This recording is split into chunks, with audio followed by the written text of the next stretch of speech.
Everyone हामीले class 10 को coordinate geometry को क्वेशन नम्बर 6 सम्म गरिसकेको छ। दुईटा क्वेशन त रहेको छ तर त्यो तपाईहरु आफै गर्न सक्नुहुन्छ ल। र क्वेशन नम्बर 7 मा छौं आज हामी। Question number 7 coordinate geometry exercise 7.1 exercise 7.1 exercise 7.1 question number 7 र क्वेशन नम्बर 7 ले क्वेशन यस्तो भनेको छ, find the point on the x axis भनेको छ। पोइन्ट अन एक्स एक्सिस भनेको छ भने y 0 हुन्छ र पोइन्ट अन y एक्सिस भनेको छ भने x 0 हुन्छ। यो तपाईहरुले याद राख्नुपर्ने कुरा हो। Point on x axis is y 0 र point on y axis x 0 हुन्छ। Point on x axis which is equidistant from 2, -5 and -2, 9। अब एउटा लाइन छ पोइन्ट अन x एक्सिस, यो a भनौं र यसलाई b भनौं। इक्विडिस्टेन्ट भनेको एकदमै बीचमा छ यो पोइन्ट p। यो a देखि p सम्म डिस्टेन्स जति छ p देखि b सम्म पनि डिस्टेन्स जति त्यति नै छ। यो पोइन्ट p लाई x, 0 गर्दियौं अनि a हामीलाई दिएको छ 2, -5 अनि b दिएको छ हामीलाई -2, 9 दिएको छ। ओके, अब इक्विडिस्टेन्ट को केसमा चाहिँ जहिले पनि यो बीचकोलाई चाहिँ हामी के गर्छौं भन्दा x2 y2 कन्सिडर गर्छौं। साइड साइडकोलाई चाहिँ x1 y1 कन्सिडर गरिन्छ। यो x2 y2 हुन्छ, यो x1 y1, यो पनि x1 y1 हुन्छ। यसरी कन्सिडर गर्नु पर्यो। भनेपछि अब यसमा distance since let the point, let पहिला लेख्नु पर्यो। Let the point p x, 0, let the point p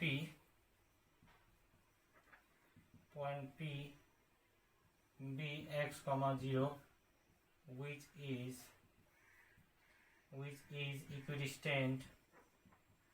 equidistant from point a 2, -5 and b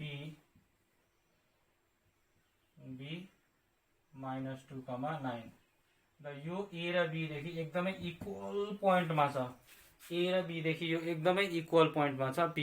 भनेपछि इक्विडिस्टेन्ट भयो। त्यहाँबाट यहाँनिर के हुन्छ त भन्दा चाहिँ इक्विडिस्टेन्ट भनेपछि देयरफोर ap = pb हुन्छ, ap = bp हुन्छ। भनेपछि देयरफोर इक्विडिस्टेन्ट भन्ने बित्तिकै ap = bp भयो। भनेपछि ap। अब यहाँनिर डिस्टेन्स फर्मुला लगाइदियौं। फर्मुला लगाउनु पर्दैन, हामी यसो गरौँ x - 2 मतलब x2 - x1 x - 2 whole square plus 0 - (-5) 0 - (-5) whole square, यो भयो AP। त्यसरी नै PB पनि हेरौं। Root under x - (-2) x - (-2) whole square distance formula plus 0 - 9 whole square, 0 - 9 whole square भयो। यो रुट भित्र छ। अब यसो गरौँ यसलाई, यो a - b होल स्क्वायर फर्ममा छ। यो a - b होल स्क्वायर फर्ममा छ। भनेपछि यसलाई के गरौँ, a - b होल स्क्वायर भनेको a square minus 2ab plus b square भयो। यसलाई a square minus 2 into a भनेको x, b भनेको 2 प्लस b स्क्वायर भनेको 2 स्क्वायर भयो। Minus into minus plus 0 plus 5 is 5, 5 को स्क्वायर हुन्छ 25। This equals to root under यतापट्टि हुन्छ minus into minus plus x plus 2 भयो, a plus b whole square. a plus b whole square भनेपछि यहाँनिर a square plus 2 into a into b भनेको 2 छ plus b square. -9 को square हुन्छ 81, किन भन्दा माइनस इन्टु माइनस प्लस भयो। अब के गर्ने भन्दाखेरि चाहिँ एकखेप रुटमै लेख्यौं। x square minus 4x plus यो 2 square is 4, 4 plus 25 is 29। This equals to root under x square plus 2 into 2 is 4x plus यो भयो 4 प्लस 81 इज 85। अब स्क्वायरिङ बोथ साइड गर्दा रुट क्यान्सल हुन्छ। Squaring both sides squaring both sides गरे पनि root cancel भयो गर्दा यहाँ x square minus 4x plus 29 equals two x square plus 4x plus 85 भयो यहाँसम्म आयो। अब हामीले एक्स स्क्वायरलाई क्यान्सल गर्नु सकिन्छ भनेपछि अब हामी के गरौँ भन्दाखेरि चाहिँ माइनस 4x यहाँ अलरेडी छँदैछ यो प्लस 4x लाई यताबाट ल्याउँदाखेरि माइनस 4x भयो इक्वल्स टू यो 85 छ यसलाई उताबाट लाँदाखेरि 85 29 लाई राइट ह्यान्ड साइडमा माइनस 29 भयो गर्दा यो भयो माइनस 8x भयो इक्वल्स टू यो हुन्छ 56 भयो x equals to 56 by minus 8 हुन्छ x इक्वल्स टू माइनस 7 भनेपछि रिक्वायर पोइन्ट चाहिँ हाम्रो यो माइनस 7 लाई लगेर टक्कै यहाँ x को जग्गामा हाल्यो भने माइनस 7,0 चाहिँ हाम्रो रिक्वायर पोइन्ट भयो। Therefore require point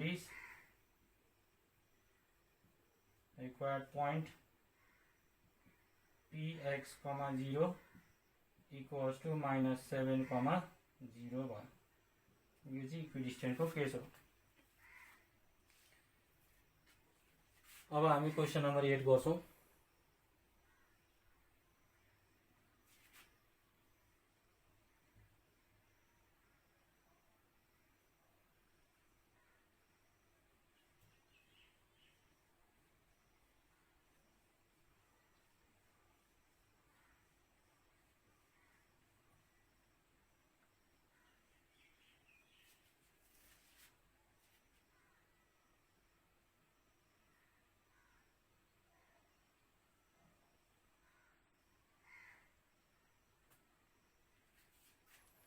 question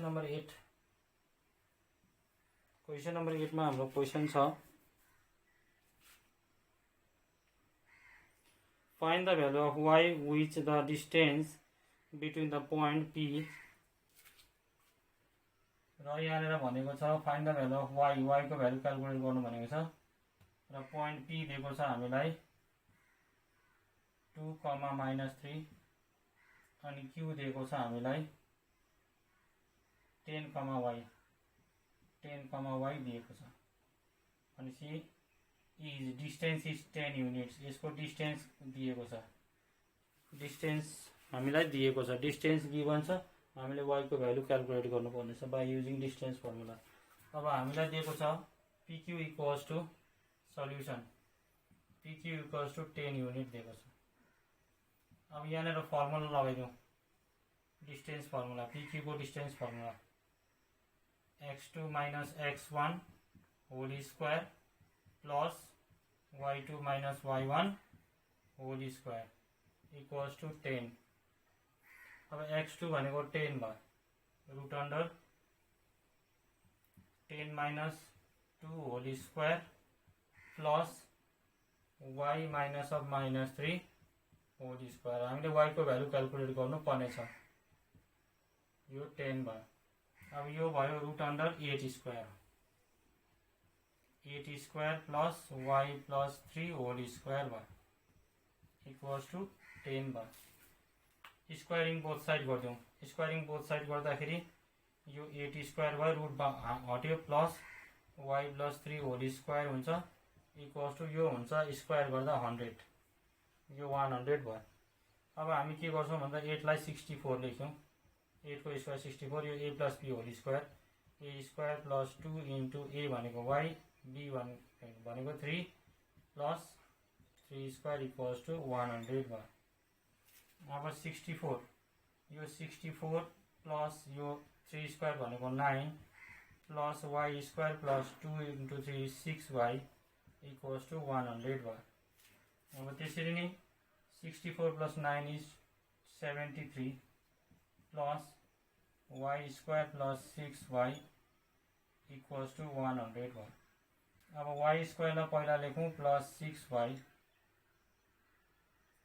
minus 100 plus 73 equals to 0 सबैलाई लेफ्टमा ल्याए प्लस 100 थियो यसलाई यता ल्याउँदा माइनस भयो यो त एज इट इज छ किन भन्दा लेफ्ट ह्यान्ड साइडमै छ y square plus 6y minus 27 equals to 0 भयो किन भन्दा 100 माइनस 73 इज 27 बिगर नम्बरको अगाडि माइनस साइन छ ओके अब यसलाई के गर्नु पर्यो splitting the middle term y square plus 9y factorization त आउँछ होला सबैलाई -3y अब 9 मा 3 घटाउँदा 6 हुन्छ 9 × 3 चाहिँ 27 हुन्छ -27 इक्वल्स टु 0 भयो अब पेयर बनाउने y कमन भयो y plus 9 -3y plus 9 y common लिएपछि y × y is y square y × 9 is 9y यहाँ -3 कमन लियो -3 × y is -3y minus into plus is minus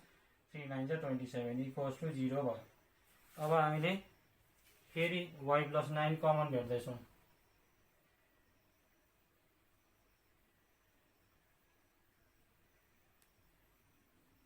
y plus 9 common भेट्दैछौँ y plus 9 लाई common लिउँ y plus 9 common छ अब बाँकी रह्यो हाम्रोमा y माइनस 3 यति त कमन भयो अब y माइनस 3 बाँकी रह्यो y माइनस 3 इक्वल्स टु 0 भयो